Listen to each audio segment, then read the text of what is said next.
الحمدللہ رب العالمین والصلاة والسلام علی سید الانبیاء والمرسلین اما بعد فاعوذ باللہ من الشیطان الرجیم بسم اللہ الرحمن الرحیم۔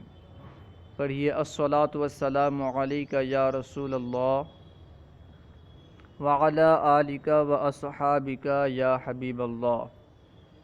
الصلاة والسلام علیک یا نبی اللہ وعلی آلک و اصحابک یا نور اللہ۔ آج ہم قضیہ شرطیہ متصلہ کی اقسام پڑھیں گے۔ اس سے پہلے ہم نے قضیہ شرطیہ کی اقسام پڑھا تھا، متصلہ، منفصلہ وغیرہ۔ آج ہم قضیہ شرطیہ متصلہ کی اقسام پڑھیں گے کہ قضیہ شرطیہ متصلہ کی کتنی اقسام ہیں، اتصال ہونے یا نہ ہونے کے اعتبار سے کتنی اقسام ہیں اسے پڑھیں گے۔ نیز علاقہ کسے کہتے ہیں، علاقہ کی تعریف کیا ہے، اور علاقہ کس کس طرح کا ہوتا ہے، اسے بھی پڑھیں گے۔ تو شروع کرنے سے پہلے آپ سے عرض ہے کہ اگر آپ ہمارے چینل فیضان درس نظامی کو سبسکرائب نہیں کیے ہیں تو پہلے اسے سبسکرائب کر لیں تاکہ ہمارے آنے والے ویڈیوز سے آپ مطلع ہو سکیں اور اس سے فائدہ اٹھا سکیں۔ سبق نمبر 36، قضیہ شرطیہ متصلہ کی اقسام۔ مقدم اور تالی کے درمیان اتصال میں لزوم پائے جانے یا نہ پائے جانے کے اعتبار سے قضیہ شرطیہ متصلہ کی دو قسمیں ہیں۔ مقدم کسے کہتے ہیں؟ قضیہ شرطیہ کے پہلے جز کو مقدم اور دوسرے جز کو تالی کہتے ہیں۔ مقدم اور تالی کے درمیان اتصال میں لزوم پائے جانے یا نہ پائے جانے کے اعتبار سے قضیہ شرطیہ متصلہ کی دو قسمیں ہیں۔ ان لزوم پایا جا رہا ہے یا نہیں پایا جا رہا ہے، اس اعتبار سے قضیہ شرطیہ متصلہ کی دو قسمیں ہیں۔ Number 1 لزومیہ، number 2 اتفاقیہ۔ متصلہ لزومیہ کسے کہتے ہیں؟ فرما رہے ہیں وہ قضیہ شرطیہ جس میں مقدم اور تالی کے درمیان اتصال کا حکم کسی علاقے کی وجہ سے ہو، یعنی جس قضیہ شرطیے میں مقدم اور تالی کے درمیان اتصال کا حکم کسی علاقے کی وجہ سے ہو، اسے کہیں گے قضیہ متصلہ لزومیہ۔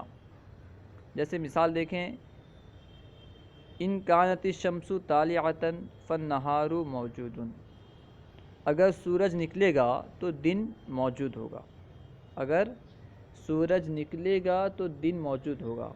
یہاں پہ مقدم اور تالی کے درمیان جو اتصال کا حکم لگایا گیا ہے یہ علیت کی بنا پر لگایا گیا ہے۔ دیکھیں وضاحت کر رہے ہیں، اس مثال میں مقدم اور تالی کے درمیان اتصال کا حکم علیت کے علاقے کی بنا پر ہے۔ یہاں پہ علیت ہونا یہ علاقہ ہے، کیونکہ سورج کا طلوع ہونا دن کے موجود ہونے کے لیے علت ہے۔ یعنی دن کے موجود ہونے کے لیے علت کیا ہے کہ سورج طلوع ہو، اگر سورج طلوع نہیں ہوگا تو دن بھی موجود نہیں ہوگا۔ تو گویا کہ سورج کا طلوع ہونا یہ دن کے موجود ہونے کے لیے علت ہے۔ تو یہاں پہ جو علیت کا علاقہ پایا جا رہا ہے، اس علاقے کی وجہ سے مقدم اور تالی کے درمیان اتصال کا حکم لگایا گیا ہے، اور جہاں پہ مقدم اور تالی کے درمیان کسی علیت کے علاقے کی وجہ سے یا پھر کسی بھی علاقے کی وجہ سے اتصال کا حکم لگایا گیا ہو، اسے کہیں گے متصلہ۔ اگر سورج نہیں نکلے گا تو دن بھی موجود نہیں ہوگا۔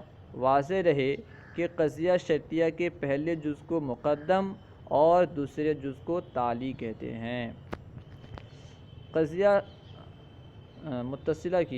شرطیہ متصلہ کی دوسری قسم قضیہ شرطیہ متصلہ اتفاقیہ کسے کہتے ہیں؟ متصلہ اتفاقیہ کسے کہتے ہیں؟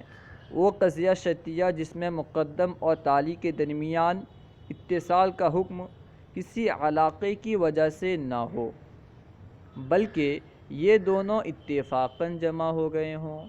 یعنی مقدم اور تالی کے درمیان اتصال کا حکم کسی علاقے کی وجہ سے نہ ہو بلکہ اتفاقاً دونوں مقدم اور تالی جمع ہو گئے ہوں، تو اسے کہیں گے متصلہ اتفاقیہ، کیونکہ اتفاقی طور پر یہ جمع ہو گئے ہیں، اسی وجہ سے اسے کہیں گے متصلہ اتفاقیہ۔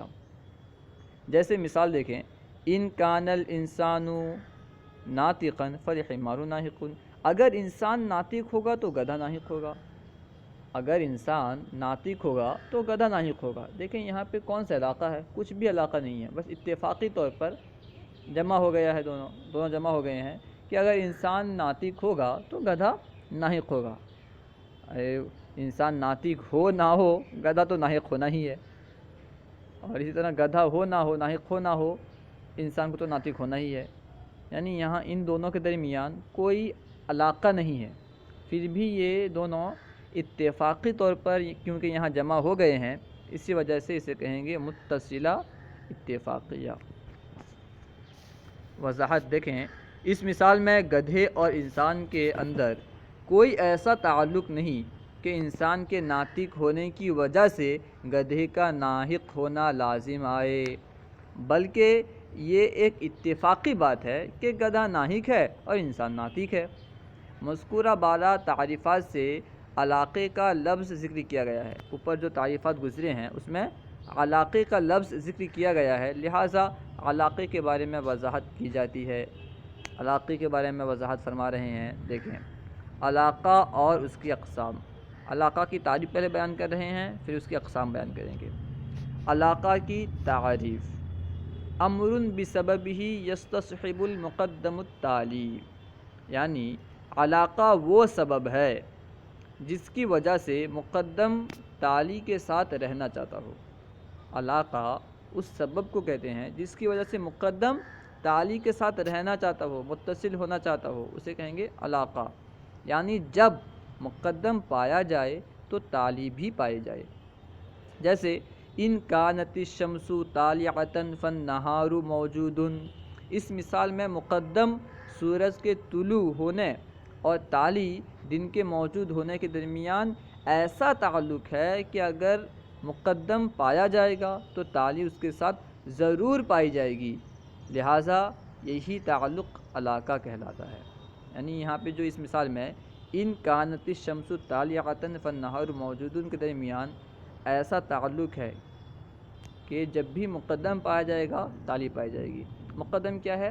سورج کا طلوع ہونا، جب بھی سورج کا طلوع ہونا پایا جائے گا تو دن کا موجود ہونا پایا جائے گا۔ تو یہاں پہ مقدم تالی کے ساتھ رہنا چاہتا ہے، کس کی وجہ سے؟ علیت کے سبب کی وجہ سے، تو اسے کہیں گے علاقہ۔ علاقے کی اقسام بیان کر رہے ہیں، اس کی دو قسمیں ہیں۔ علاقے کی دو قسمیں ہیں، نمبر ایک علیت، نمبر دو تضایف۔ کسے کہتے ہیں علیت؟ تضایف کسے کہتے ہیں؟ دیکھیں علیت کی تین صورتیں ہوں گی۔ علاقے کی اولاً دو قسمیں ہیں، علیت اور تضایف، پھر علیت کی تین صورتیں ہیں جس میں علیت پایا جاتا ہے۔ نمبر ایک، مقدم تالی کے لیے علت ہو، یعنی مقدم جو ہو وہ تالی کے لیے علت ہو، قضیہ شرطیہ کا پہلا جز دوسرے جز کے لیے علت ہو۔ جیسے ان کانت الشمس طالعۃ فالنہار موجود، اگر سورج طلوع ہوگا تو دن موجود ہوگا۔ اس مثال میں دیکھیں سورج کا طلوع ہونا دن کے موجود ہونے کے لیے علت ہے، اگر سورج نہیں طلوع ہوگا تو دن بھی موجود نہیں ہوگا، تو سورج کا طلوع ہونا دن کے موجود کے لیے علت ہے، تو مقدم علت ہوا تالی کے لیے۔ اس مثال میں سورج کا طلوع ہونا دن کے موجود ہونے کے لیے علت ہے، یعنی دن اس وقت موجود ہوگا جب سورج ہوگا۔ نمبر دو، یعنی علیت کی دوسری صورت، تالی مقدم کے لیے علت ہو۔ پہلی مثال میں کیا تھی؟ پہلی صورت کیا تھی؟ کہ مقدم تالی کے لیے علت ہو۔ دوسری صورت کیا ہے؟ کہ تالی یعنی قضیہ شرطیہ کا دوسرا جز، آخری جز، یہ پہلے جز کے لیے علت ہو، تالی مقدم کے لیے علت ہو۔ مثال دیکھیں، کلما کان النہار موجودا کانت الشمس طالیۃ، جب بھی دن موجود ہوگا سورج نکلا ہوگا۔ اسی کو الٹا کہتے ہیں کہ جب بھی دن موجود ہوگا تو کیا ہوگا؟ سورج طلوع ہوگا۔ یہاں پہ دیکھیں جب بھی دن موجود ہوگا، یہ قضیہ شرطیہ کا پہلا جز ہے، یعنی مقدم ہے۔ جب بھی دن طلوع ہوگا، جب بھی دن موجود ہوگا، یعنی کلما کان النہار موجودا یہ مقدم ہے، کانت الشمس طالیعۃ یہ تالی ہے، اور یہاں پہ تالی علت ہے مقدم کے لیے، یعنی سورج کا طلوع ہونا علت ہے دن کے موجود ہونے کے لیے، کیونکہ سورج کا طلوع ہونا یہاں پہ تالی ہے تو یہاں پہ تالی علت ہے مقدم کے لیے۔ وضاحت: اس مثال میں سورج کا نکلنا دن کے پائے جانے کے لیے علت ہے، یعنی جب بھی دن ہوگا تو سورج نکلا ہوا ہوگا، یعنی جب بھی دن ہوگا تو سورج نکلا ہوا ہوگا۔ تو یہاں پہ کیا ہو گیا کہ سورج کا طلوع ہونا، یہاں پہ سورج کا نکلنا دن کے پائے جانے کے لیے علت ہے، تو کیا ہوا، تالی علت ہوئی مقدم کے لیے۔ یہ دوسری صورت گئی، علیت کی دوسری صورت یہ ہوئی۔ تیسری صورت کیا ہے، مقدم اور تالی دونوں معلول ہوں، دونوں میں سے کوئی علت نہ ہو، نہ مقدم علت نہ تالی علت، دونوں میں سے کوئی علت نہ ہو، اور علت کوئی تیسری چیز ہو، یعنی مقدم اور تالی دونوں معلول ہوں اور علت کوئی تیسری چیز ہو، کوئی دوسری چیز علت ہو۔ جیسے ان کان النہار موجودا فالعالم مضی، اگر دن موجود ہوگا تو عالم روشن ہوگا، اگر دن موجود ہوگا تو عالم روشن ہوگا۔ دیکھیں، دن اگر موجود ہوگا تو عالم روشن ہوگا، تو دن کے موجود ہونے کے لیے عالم کا روشن ہونا یہ بھی علت نہیں ہے، یا پھر عالم کے روشن ہونے کے لیے دن کا موجود ہونا یہ بھی علت نہیں ہے، بلکہ علت کیا ہے، علت ہے سورج کا طلوع ہونا، حالانکہ نہ وہ مقدم ہے نہ تالی ہے۔ اس مثال میں وہ مقدم بھی نہیں ہے، تالی بھی نہیں ہے، بلکہ وہ ایک امر خارج ہے، دوسری چیز ہے۔ تو دیکھیں مثال وضاحت دیکھیں، اس مثال میں دن کا موجود ہونا اور سارے جہاں کا روشن ہونا یہ دونوں معلول ہیں، اور علت تیسری چیز ہے اور وہ سورج کا طلوع ہونا ہے، یعنی جب سورج طلوع ہوگا تو دن موجود ہوگا، اور دن موجود ہوگا تو پھر روشنی ہوگی، یعنی سورج کے طلوع ہونے سے دن بھی موجود ہوتا ہے، سورج کے طلوع ہونے سے روشنی بھی ہوتی ہے، یعنی دن کا موجود ہونا اور پوری دنیا کا روشن ہونا یہ دونوں معلول ہیں کس کے، سورج کے طلوع ہونے کے۔ سورج کا طلوع ہونا ان دونوں کے لیے علت ہے، تو یہاں پہ مقدم و تالی دونوں میں سے کوئی بھی علت نہیں ہے، بلکہ دونوں کے دونوں معلول ہیں۔ یہ تین صورتیں ہوئیں علیت کی۔ نمبر ایک کیا کہ مقدم علت ہو تالی کے لیے، نمبر دو تالی علت ہو مقدم کے لیے، نمبر تین مقدم اور تالی دونوں معلول ہوں اور کوئی تیسری چیز علت ہو۔ اچھا، علاقے کی دوسری قسم تضائف۔ تضائف کسے کہتے ہیں؟ دیکھیں، وہ تعلق جس کی وجہ سے مقدم اور تالی کا سمجھنا ایک دوسرے پر موقوف ہو۔ تضائف کہتے ہیں وہ تعلق جس کی وجہ سے مقدم اور تالی کا سمجھنا ایک دوسرے پر موقوف ہو، یعنی مقدم کا سمجھنا تالی پر، تالی کا سمجھنا مقدم پر موقوف ہو، جس تعلق کی وجہ سے اس تعلق کو کہیں گے تضائف۔ دیکھیں مثال، جیسے ابوت باپ ہونا، بنوت بیٹا ہونا، یہ کیا ہے، آدمی باپ کب ہوگا، جیسے میں کہوں کہ زید عمرو کا باپ ہے، زید عمرو کا باپ ہے، تو کیا ہوگا کہ باپ تبھی ہوگا جب کہ اس کا کوئی بیٹا ہو، اگر بیٹا نہیں ہوگا تو باپ کیسے ہوگا؟ مثال سے دیکھیں وضاحت ہو جائے گی۔ ان کانا زید ابن لی بکرن کانا بکر ابنا لہو، اگر میں یہ کہوں کہ اگر زید بکر کا باپ ہے تو بکر اس کا بیٹا ہے، اگر زید بکر کا باپ ہے تو بکر اس کا بیٹا ہے، ظاہر سی بات ہے، زید جب بکر کا باپ ہوگا تو بکر اس کا بیٹا ہوگا، تو ان دونوں میں یعنی زید کا باپ ہونا یہ کب سمجھ میں آ رہا ہے، یہ موقوف ہے اس کے بیٹے پر، یعنی کوئی بیٹا اس کا ہو تبھی یہ باپ ہوگا، اور بیٹا کب ہوگا جب کہ اس کا کوئی باپ ہو، اگر باپ نہیں ہوگا تو بیٹا کہاں سے آئے گا، یعنی بیٹے کا سمجھنا باپ ہونے پر موقوف ہے، کوئی اس کا باپ ہوگا، اور باپ ہونا بیٹے کے ہونے پر موقوف ہے، اگر کسی کا بیٹا نہیں ہے تو وہ باپ کیسے کہلائے گا، یعنی کوئی اولاد نہیں ہے اگر تو وہ باپ تھوڑی کہلائے گا، باپ نہیں کہلائے گا۔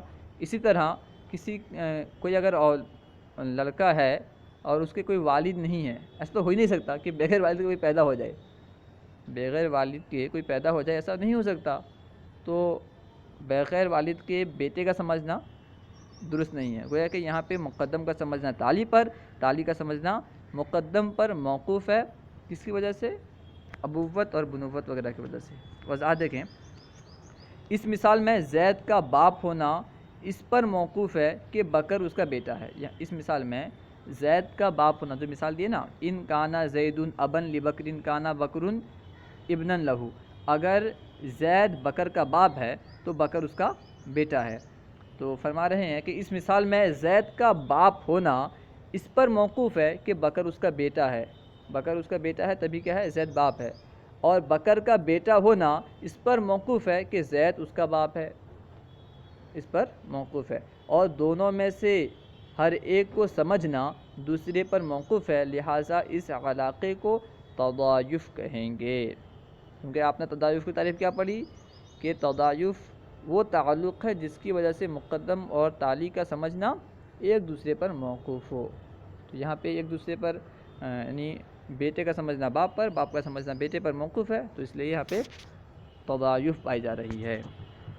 صلو علی الحبیب صلی اللہ تعالی علی محمد، اللہ و رسولہ اعلم۔